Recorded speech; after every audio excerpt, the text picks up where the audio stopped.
నర్సరావుపేట మండలం కేసానపల్లి పంచాయతీ పరిధిలోని లలితాదేవి కాలనీకి చెందిన దళితుడైన మన్యం హుస్సేన్ గత 25 సంవత్సరాలుగా జీవనోపాధి కోసం ఆటో తోలుకొని జీవిస్తూ ఉండగా ప్రభుత్వం ఇటీవల ప్రవేశపెట్టిన వాహన మిత్ర పథకం కింద కేసానపల్లి సచివాలయంలో గత నెల 20వ తేదీన తన ఆటో యొక్క లైసెన్స్, రిజిస్ట్రేషన్, ఇన్సూరెన్స్ తదితర అన్ని ప్రూఫ్లతో అర్జీ పెట్టుకోవడం జరిగిందని సంబంధిత సచివాలయ సిబ్బంది అర్జీని ఆన్లైన్ చేయకుండా కేసానపల్లి కూటమి నాయకులు పక్కన పెట్టామని అన్నారని, నిర్లక్ష్యంగా సమాధానం చెప్పారని, దీనిపై చర్యలు తీసుకోవాలని గతంలో ఎండీఓ గారికి అర్జీని పెట్టినా పట్టించుకోకపోవడంతో జిల్లా కలెక్టర్ గారిని కలిసి అర్జీ ఇవ్వగా కలెక్టర్ సరిచేసి బాధితుడికి ఆన్లైన్లో అప్లై చేసి వాహన మిత్ర అమలయ్యేలాగా చూడాలని ఆదేశించారని, అయినా అధికారులు కాలయాపన చేయడంతో మరలా ఈరోజు బాధితుడు ప్రజా సంఘాల ఆధ్వర్యంలో ఎండీఓ కార్యాలయం వద్ద నిరసన వ్యక్తం చేసి అనంతరం మెమోరాండం ఇవ్వడం జరిగింది.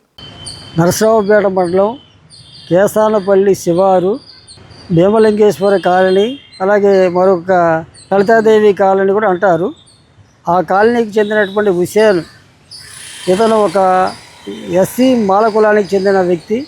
ఇతనికి సంబంధించి వాహన మిత్ర అనేటువంటిది అన్ని అర్హతలు ఉన్నవి. ఇతను వికలాంగుడు. పైగా ఇతనికి పెన్షన్ రాకుండా స్థానిక నాయకులు అడ్డుకోవటం అనేటువంటి చాలా దుర్మార్గమైంది.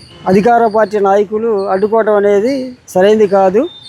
ముఖ్యంగా గ్రామంలో రాజకీయాలు అనేటువంటి మంచిది కాదు. ఎన్నికల సందర్భంలో రాజకీయాలు చేయాలి, కానీ వీడప్పుడు ప్రభుత్వ పథకాలు, సంక్షేమ పథకాలు ఇలా అధికార పార్టీ అయితేనే ప్రతిపక్షం అయితే ఇవ్వము, అలాగే మా పార్టీ కోట్లు వేసారా అనేటువంటి విధానాలు అనేవి మంచివి కాదు.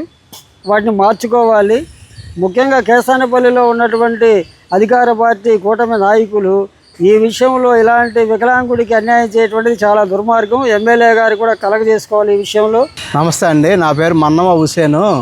ఒక నర్సరావుపేట మండలం కేసానపల్లి పంచాయతీ గ్రామంలోని కాశీలింగేశ్వర నగర్ గ్రామంలో నేను 25 సంవత్సరాలుగా నివసిస్తున్నాను. ఒక ఆటో జీవన ఆధారంగా ఆటో తోలుకుంటూ నేను బతుకుతున్నాను. గత ప్రభుత్వాలు కూడా నాకు ఇచ్చారు 10,000 కాడికి. ఇప్పుడు మొన్న జరిగిన వాహన మిత్ర కార్యక్రమంలో నేను 20వ తారీఖు పోయి అప్లై చేసుకున్నాను.